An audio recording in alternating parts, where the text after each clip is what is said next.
Uma boa noite a todos. Quero dizer que é uma alegria para nós, mulheres da MCM, da Primeira Igreja Batista em São Miguel do Oeste, Santa Catarina, poder participar desse culto da Jufimi. É um culto de louvor e adoração ao nosso Deus. Eu gosto muito do Salmo 122, que nos diz: alegrei-me quando me disseram, vamos à casa do Senhor. E também do Salmo 139, do 13 ao 16, que nos fala: tu criaste o íntimo do meu ser e me teceste no ventre de minha mãe. Eu te louvo porque me fizeste de modo especial e admirável. Tuas obras são maravilhosas. Digo isso de convicção. Meus ossos não estavam escondidos de ti, quando em secreto fui formado, e entretecido como nas profundezas da terra. Os teus olhos viram o meu ser, todos os dias determinados para mim, foram escritos no teu livro, antes de qualquer um deles existir.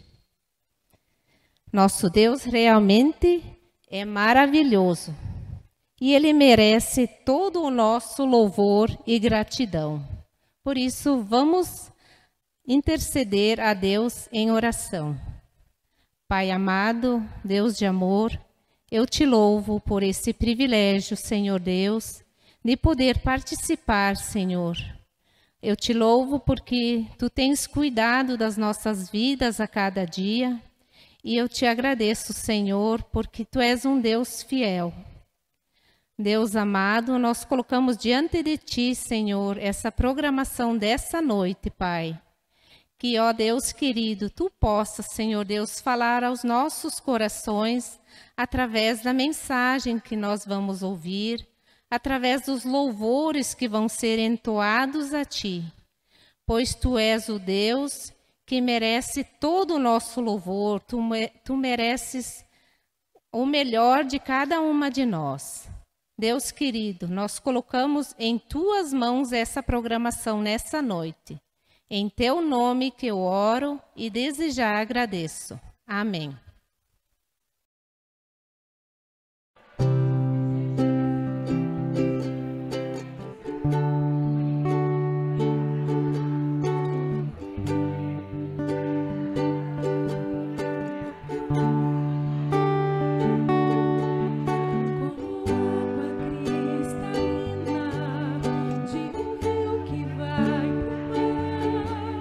A minha alma vai a ti.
com vocês um texto que se encontra em Colossenses, capítulo 1, do versículo 15 em diante. Esse texto fala da supremacia de Cristo. Quem realmente Cristo é. E aí nós queremos meditar nessa palavra para depois ouvir a canção. Diz assim: Ele é a imagem do Deus invisível, o primogênito de toda a criação, pois nele foram criadas todas as coisas nos céus e na terra, as visíveis e as invisíveis, sejam tronos ou soberanias, poderes ou autoridades. Todas as coisas foram criadas por ele e para ele. Ele é antes de todas as coisas, e nele tudo subsiste. Ele é a cabeça do corpo, que é a igreja. É o princípio e o primogênito dentre os mortos, para que em tudo tenha a supremacia. Amém?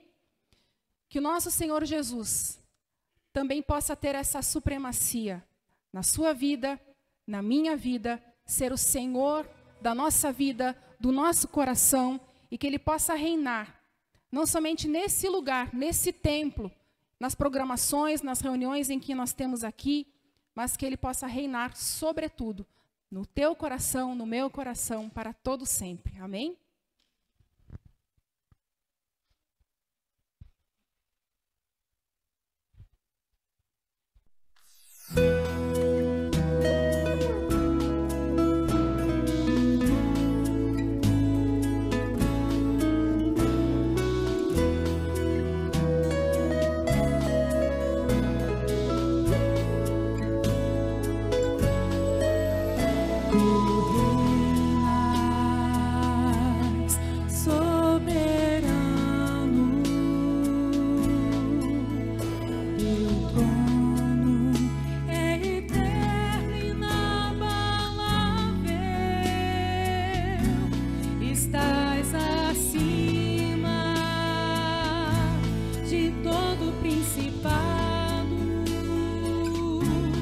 Sobre tudo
Boa noite, irmãs.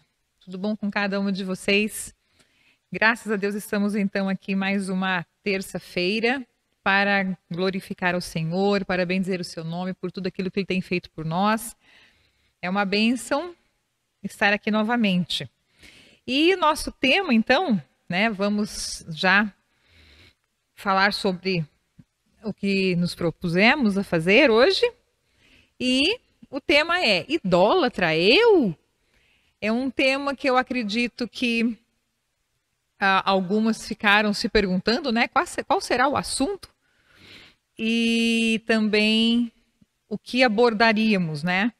Mas na verdade, terminei de ler um livro do pastor Timothy Keller, chamado Deuses Falsos. E quando a Marta falou comigo, esse tema veio à minha mente, veio ao meu coração. E confesso que eu tentei várias vezes mudar, ir para outro assunto, mas sempre voltava a ele, sempre vinha à minha mente, ao meu coração, falar com vocês sobre este tema. E é um tema muitíssimo importante para nós, mulheres cristãs, para nós cristãos, que é falar sobre a idolatria. Quando nós ouvimos a palavra idolatria, nós logo pensamos em algo externo. Vem à nossa mente alguém se reverenciando ou prostrando ou se curvando perante uma imagem, perante uma pessoa. Então, isso também é idolatria. Mas, por essa imagem vir à nossa mente, a gente logo descarta outras possibilidades, não é?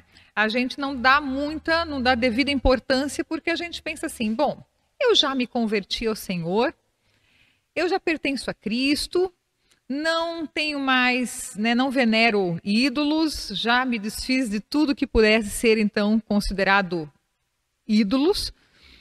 Então o problema está resolvido.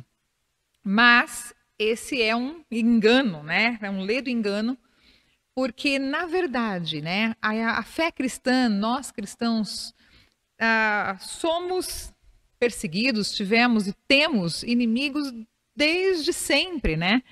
A fé cristã é perseguida desde o Império Romano, mas o nosso mais temível e perigoso inimigo é o nosso próprio eu. É quando a gente se acostuma com a nossa vida, a gente pensa que tudo está indo bem, mas na verdade não está tudo tão bem assim. Precisamos fazer algumas análises. Então eu convido as irmãs, convido todos as nossas ouvintes hoje a, junto comigo, verificar algumas questões, né? Uma autoanálise, procurar identificar quem ou o que está no centro do nosso coração. Na vida cristã, no processo, né, dentro das nossas igrejas, e quando nós estudamos a palavra de Deus, nós estudamos isso como processo de santificação. E esse processo, ele deve ser constante, né, contínuo e progressivo. E a nossa santificação, ela ocorre quando a gente dá atenção às disciplinas espirituais. E eu vou mencionar apenas duas aqui. A primeira, né, não por ordem de importância, mas uma é a leitura, o estudo, a meditação da palavra de Deus, nós conhecermos a palavra de Deus. E uma outra disciplina espiritual é a oração, nós estarmos sempre, né, buscando ao Senhor em oração, buscando essa intimidade com o nosso Deus. Então, esse processo de santificação, quando a gente se preocupa, quando a gente busca diariamente fazer essa análise, a gente vai perceber que muitas vezes nós alojamos ídolos em nossos corações e não damos conta disso, né? Nem tudo fica muito claro, porque quando a gente fala em idolatria, logo vem aquele algo externo, né? Materializa-se em alguém curvar-se perante outra pessoa, e a gente se acomoda, mas vamos ver que não, né? E por quê, né? Por que é importante a gente fazer, então, essa análise diariamente? Provérbios, capítulo 4, do versículo 21 ao 23, diz assim: preste atenção às minhas palavras, nunca as perca de vista. Guarde-as no fundo do coração, pois são vida para quem as encontra e saúde para todo o seu ser.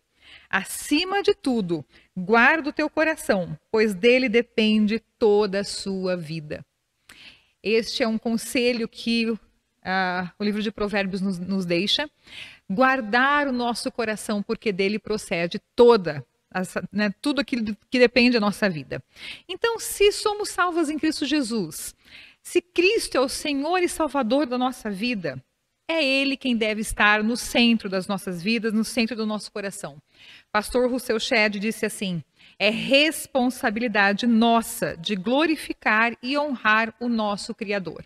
Apenas o nosso Criador. Então, é nossa responsabilidade. Vamos contextualizar um pouquinho por que e de onde tudo, né, esse desvio nosso começou. No início, quando Deus criou o homem e a mulher, ele fez então o ser humano sem pecado. A adoração era exclusiva a Deus, né? Adão e Eva andavam com o Senhor, caminhavam com o Senhor, eles eram íntimos. A adoração então era exclusiva ao nosso Deus. Mas aí nós vemos ali em Gênesis capítulo 3 que aconteceu a queda. O pecado entrou no mundo. E aí, o que aconteceu? A serpente, né, o diabo, enganou a Eva, depois, né, a Adão, distorcendo a palavra de Deus, né? O que a serpente disse a Eva? Foi isso mesmo que Deus disse? Versículo 4 do capítulo 3 de Gênesis. Certamente não morrerão. Deus sabe que no dia em que dele comerem, do fruto comerem, seus olhos se abrirão e vocês serão como Deus, conhecedores do bem e do mal. Então veio o diabo, ele é quem está por trás de todo o desvio de adoração, de todos os ídolos que roubam aquilo que é devido ao nosso Deus. Ele engana a Eva. E aí o que acontece depois da queda, né, com o pecado? Eles se esconderam de Deus, eles temeram a Deus e eles perderam a comunhão com Deus. Então, a culpa pelo pecado gerou o conflito entre Adão e Eva, começaram a transmitir a culpa de seus atos para a outra pessoa, culpar a Deus, culpar o outro pelo erro que cometeu. O pecado, então, entrou no mundo. Como consequência, os desejos foram redirecionados com a distorção da verdade. Quando Adão e Eva adoravam exclusivamente a Deus, o pecado veio e destruiu com isso. Ele redirecionou. Agora, eu não quero mais adorar a Deus, né, humanamente falando. Eu tenho que tomar, nós como seres humanos, muito cuidado com o orgulho, com a arrogância, porque nós queremos, essa semente plantada pelo diabo foi para que toda adoração deixasse de ser exclusiva a Deus. E agora eu, ser humano, quero ser igual a Deus. Eu quero controlar a minha vida, eu quero controlar todas as coisas. E esse controle nós sabemos que pertence ao Senhor Jesus. Com o decorrer da história, nós vamos ver que Deus levanta Moisés, né? Quando todos os homens perdem o rumo, Deus levanta Moisés como líder e dá a ele, né, os 10 mandamentos. Ali em Êxodo, capítulo 20, né, do versículo 3 ao versículo 5, diz assim: não terás outros deuses além de mim. Não farás para ti nenhum ídolo, nenhuma imagem de qualquer coisa no céu, na terra ou nas águas, debaixo da terra. Não te prostrarás diante deles, nem lhes prestará culto, porque eu, o Senhor, o teu Deus, sou Deus zeloso. Então, o primeiro mandamento deixado por Deus é: não terás outros deuses além de mim. E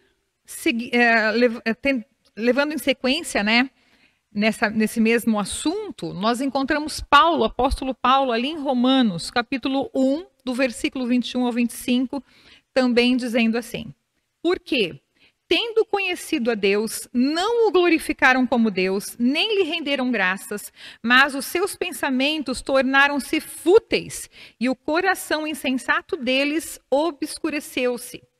Dizendo-se sábios, tornaram-se loucos e trocaram a glória de Deus imortal por imagens feitas segundo a semelhança do homem mortal, bem como de pássaros, quadrúpedes e répteis. Por isso Deus os entregou à impureza sexual, segundo os desejos pecaminosos do seu coração, para a degradação do seu corpo entre si. Trocaram a verdade de Deus pela mentira e adoraram e serviram a coisas e seres criados em lugar do Criador, que é bendito para sempre. Amém. Aqui, queridas, eu quero chamar a atenção para o versículo 25. Trocaram a verdade de Deus pela mentira. E ao invés de adorarem e servirem apenas o nosso Deus, eles colocaram outras coisas. O pecado, então, distorceu, ele mudou o padrão de adoração. Mudou a verdade dita por Deus. Aquilo que o diabo plantou ali no Jardim do Éden, né? O que ele quis dizer? Tem certeza, né? Foi isso mesmo que Deus disse, né? Certamente que vocês não morrerão. Deus sabe que no dia que vocês comerem do fruto, vocês passarão a ser como ele, conhecedores do bem e do mal. O que o diabo estava dizendo? Deus está enganando vocês. Deus não é isso que ele diz que é. Não vai ser assim como ele disse que seria. Então, entrou o pecado no mundo. Implantou-se, então, o desejo em nós de nos tornarmos igual a Deus, tendo as mesmas prerrogativas de Deus, o controle de todas as coisas. Interessante que nós sabemos que nós fomos criadas para o louvor da glória de Deus. Em Isaías capítulo 43, versículo 7 e versículo 21, nós vemos isso. E também fomos criadas para sermos conforme a imagem de seu Filho Jesus. Romanos 8 e 29. Nós fomos criadas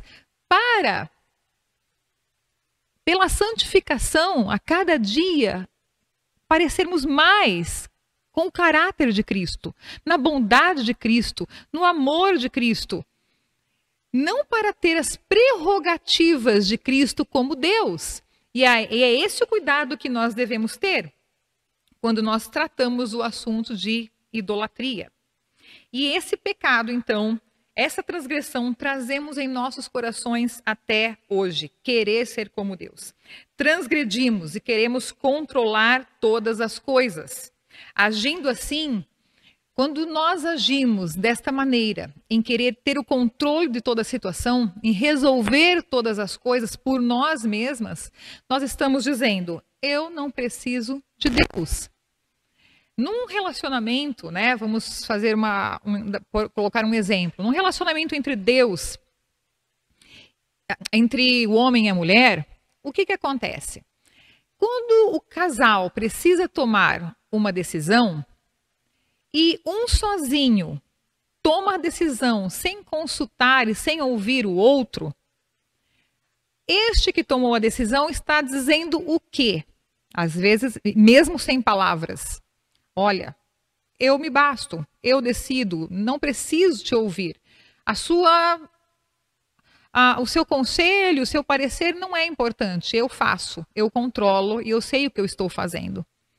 Quando nós queremos tomar o controle das coisas que estão ao nosso redor, da nossa vida, das nossas decisões, nós estamos dizendo ao Senhor, olha Deus, eu consigo, eu vou levando porque eu sei o que é bom para mim.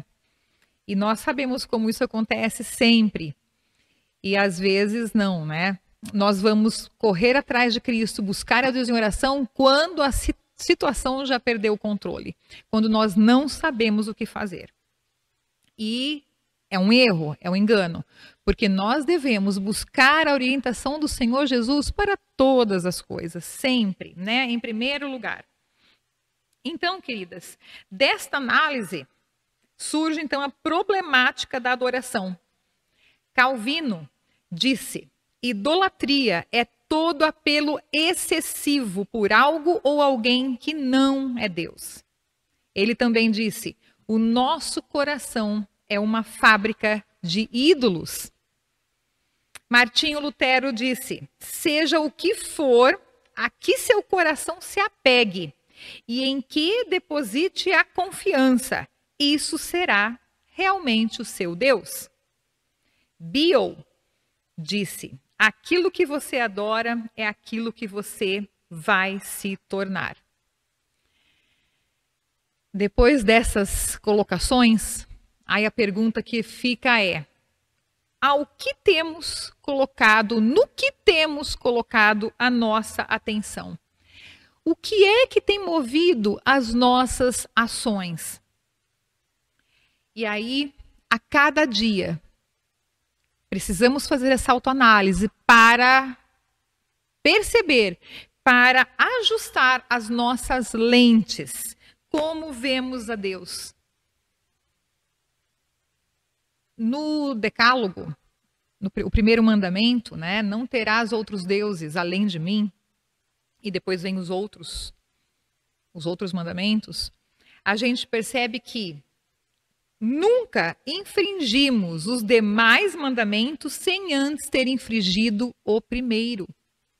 Quando nós perdemos a referência de que Deus, Cristo Jesus, é o Senhor sobre as nossas vidas e precisamos dar a Ele, somente a Ele, toda adoração. Quando perdemos isso de referência, quando infringimos então esse primeiro mandamento, o restante vem por consequência. Agora, por que infringimos? Porque somos pecadoras, porque somos fracas e precisamos da graça do Senhor Jesus. Quando eu decido fazer aquilo que eu penso ser o melhor, nós passamos então a sermos senhores, senhoras do nosso destino. E passamos a agir como nos convém. Aí, a gente percebe que isso é uma ilusão. Não tem como nós acreditarmos que temos o controle de todas as coisas. Eu vou daqui a pouco exemplificar, né, o que seria todo esse controle. O pastor Tim Keller diz assim, ele diz que nós somos produto de 3 fatores: da genética, do ambiente e das escolhas pessoais. E ele disse também, concordo com ele, que nós não temos controle sobre a genética e o ambiente onde nós fomos criados. Nós não temos controle sobre isso. Temos apenas controle sobre as nossas escolhas pessoais depois que nos tornamos pessoas maduras, né? Adultas. E aí, por essas escolhas, nós somos responsáveis, né? Temos o controle sobre isso. Mas sobre a nossa genética e sobre o nosso ambiente em que fomos criados, nós não temos controle. E o que a gente vê nessa modernidade, nessa pós-modernidade que estamos vivendo, é que existem agentes do sucesso que pregam, eles incutem no coração e na mente de quem os ouve, que nós somos capazes de fazer todas as coisas, que nós podemos ter o controle sobre a nossa vida, sobre todas as coisas, e estimulam a cada dia mais a idolatria do eu. Nós somos estimulados de várias maneiras todos os dias, pelo que lemos, pelo que assistimos, pelo que ouvimos. E aí passamos a viver então numa época chamada de egolatria, onde aquilo que eu penso, aquilo que eu acredito e o que é bom para mim é a minha verdade, é o que eu devo fazer, é assim que deve ser. Passamos a viver baseado no nosso individualismo, no nosso egocentrismo e criamos tantos dissabores com quem está ao nosso redor. Quando a gente não toma cuidado e passa a acreditar no que nos é dito, que você tem o controle da sua vida, que você deve e pode fazer aquilo que você quer, aquilo que você entende que é bom, aquilo que te deixa feliz, quando a gente passa a ouvir muito isso e acreditar que isso é uma verdade, que acontece o colapso da família, pode acontecer o materialismo desenfreado, a carreira é colocada acima de tudo, o amor romântico é idealizado, a beleza física é perseguida, o lucro, o sucesso e todas essas coisas, quando são colocadas no lugar que pertence a Deus, vai causar realmente conflitos e colapso, porque esse vazio da alma jamais será preenchido por estas coisas. Um vazio que só Deus pode preencher, que só o Senhor Jesus Cristo pode nos completar. Então, o que é um ídolo? Ídolo é aquilo para que nos voltamos em busca de coisas que só Deus pode dar. Aí, então, vou exemplificar algumas situações que podem caracterizar idolatria. Primeiro, o amor romântico idealizado. Quando o relacionamento entre um homem e uma mulher, quando o relacionamento entre pessoas, às vezes entre mães e filhos, pais e filhos, amigos, quando em algum relacionamento nós percebemos que as exigências que se impõem ultrapassam os limites apropriados, nós vemos aí, então, a possibilidade de estar tendo uma idolatria, um falso Deus.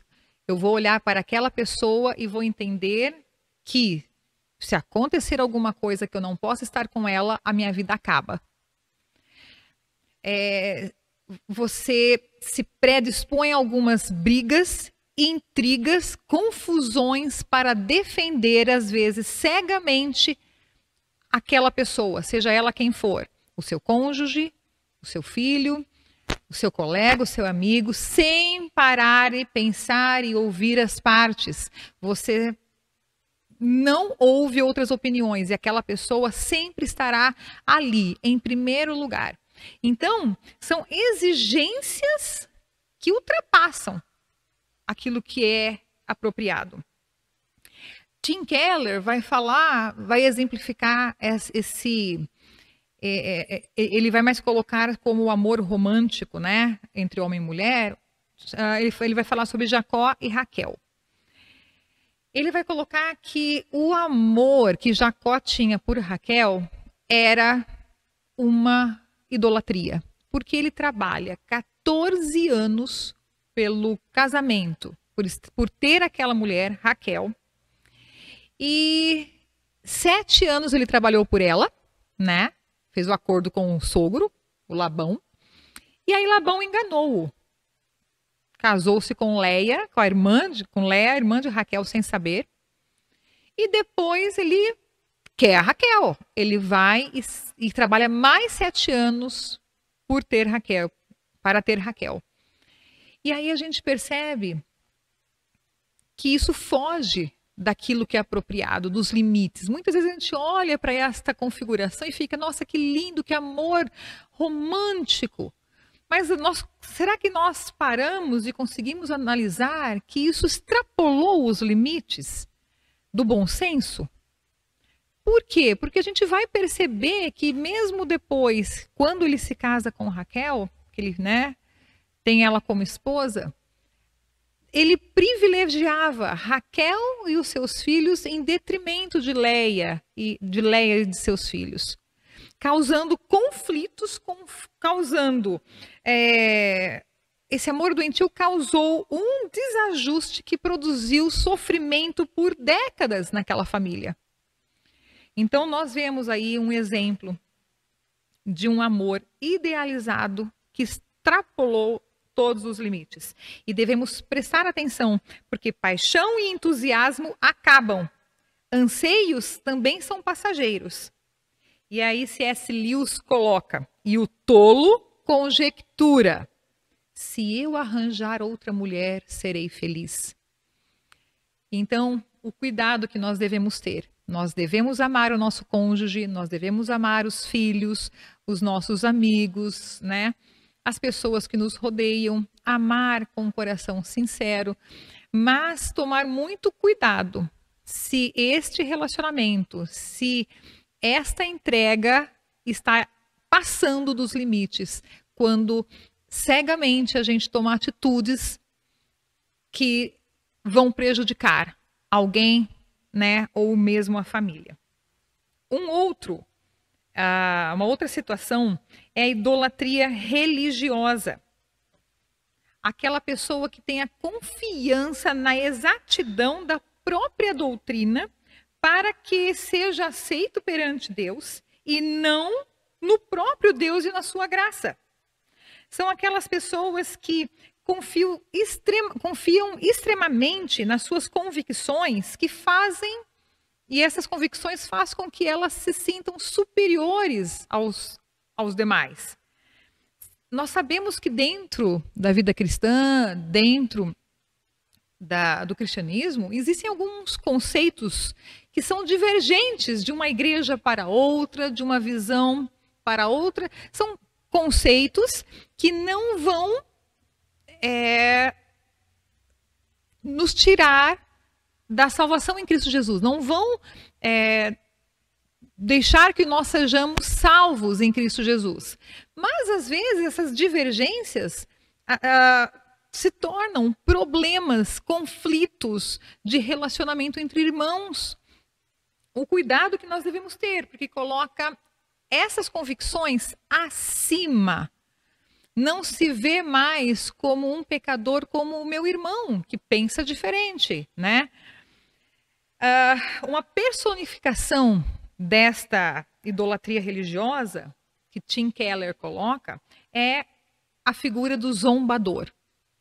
É aquela pessoa que despreza e desdém do outro.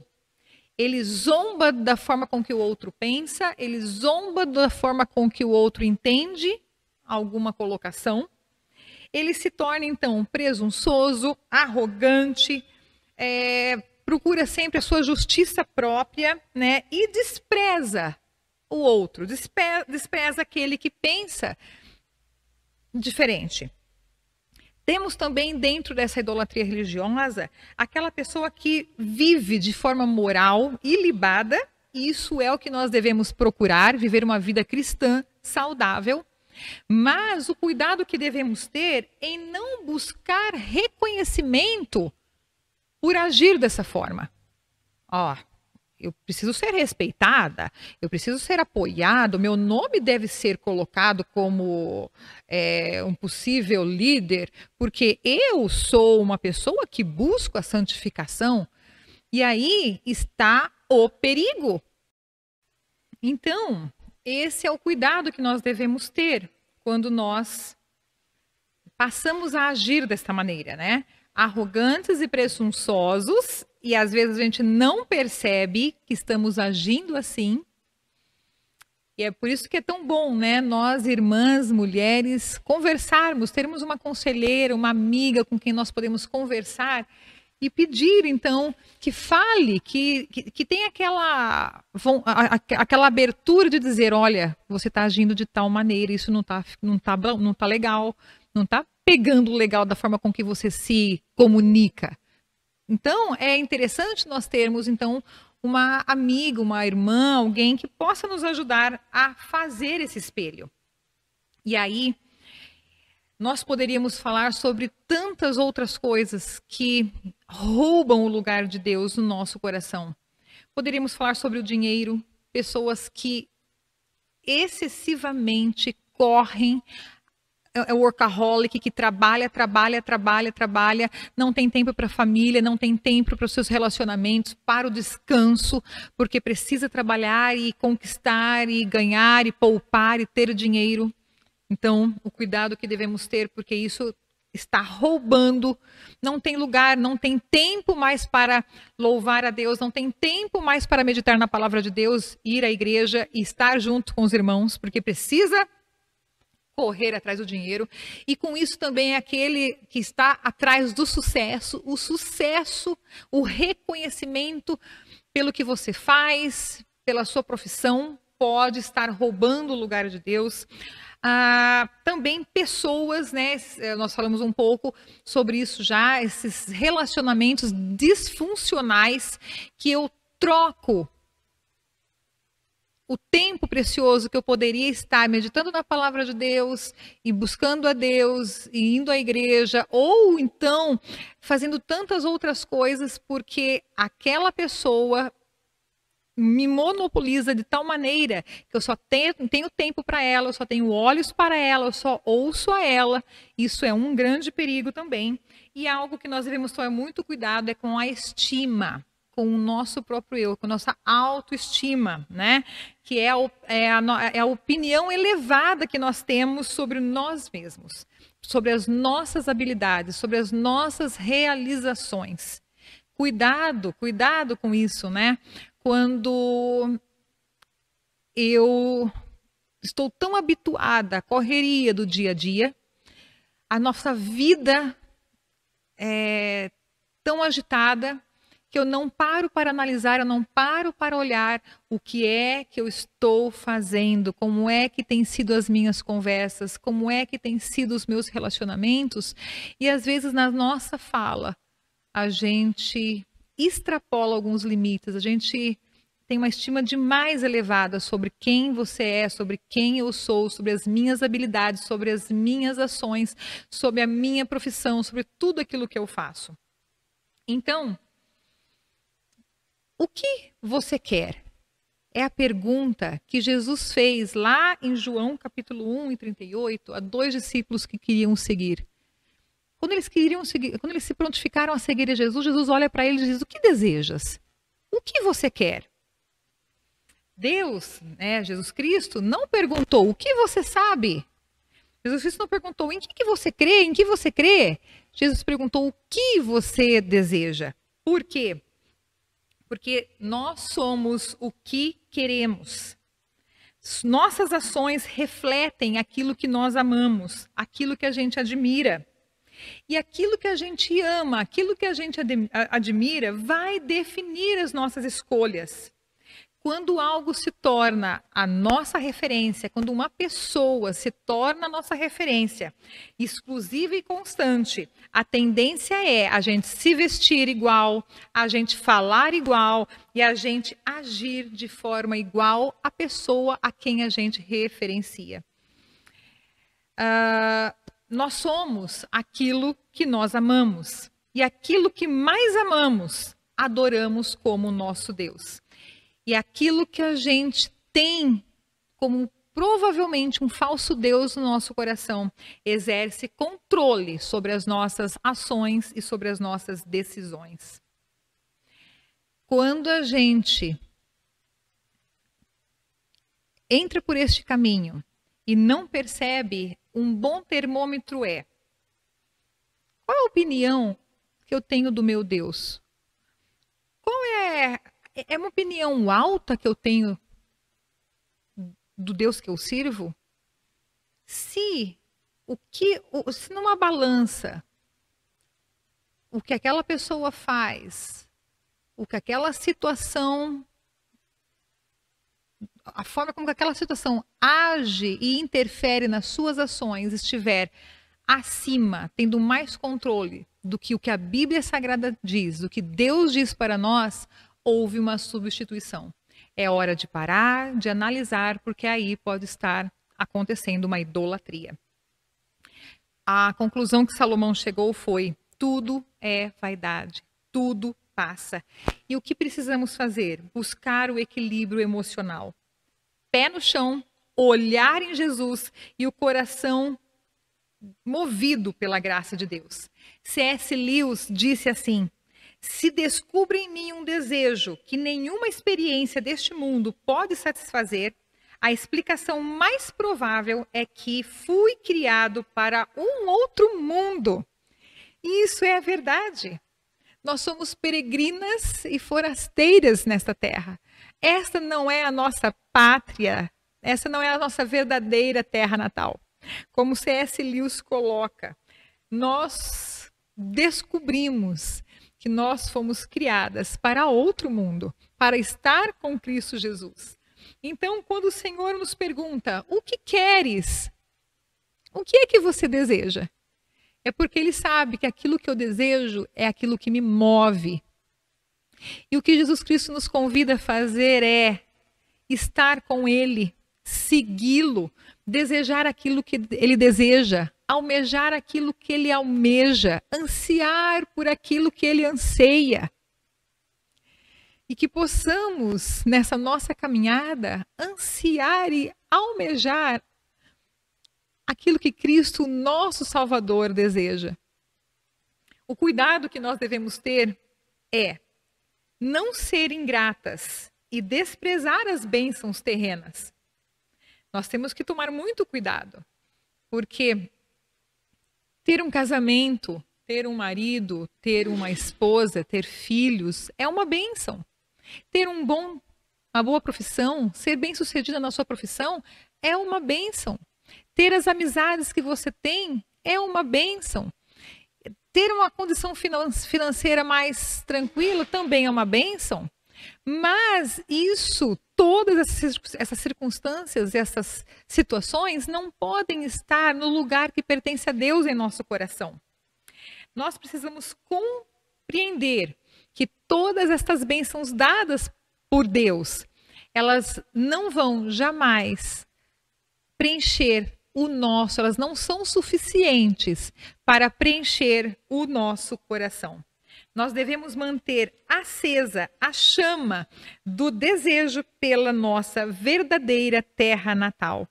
E eu quero terminar lendo com vocês três versículos que estão em 2 Coríntios capítulo 3, dos versículos 16 a 18, diz assim: Mas quando alguém se converte ao Senhor, o véu é tirado. Ora, o Senhor é o Espírito, e onde está o Espírito do Senhor, ali há liberdade.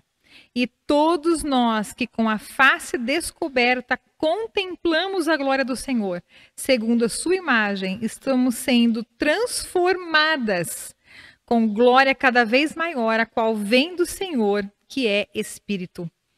Então, eu convido cada uma de vocês a contemplar a glória do Senhor, olhar para o nosso Senhor e Salvador Jesus Cristo. Ele quem nos salvou, Ele quem nos justificou, nos regenerou. É o Espírito Santo de Deus que caminha conosco diariamente.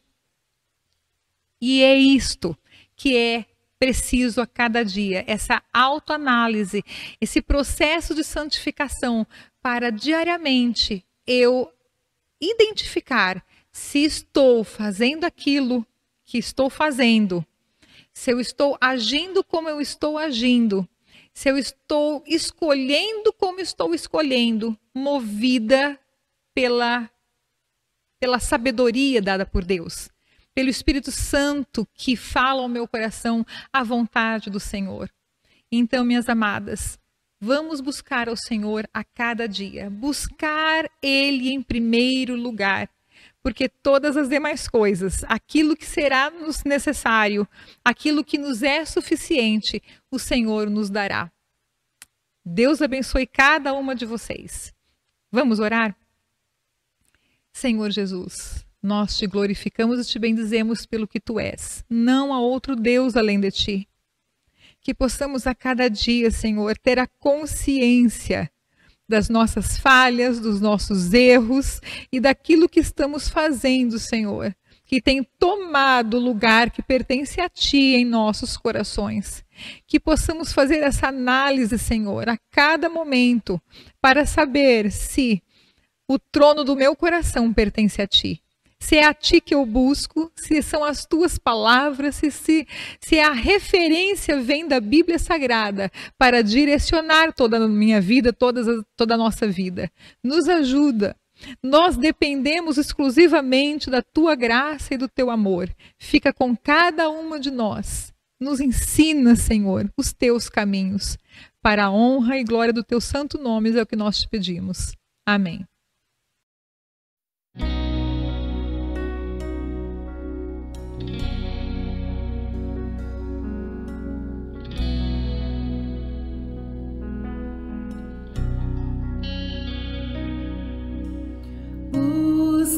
primeiro.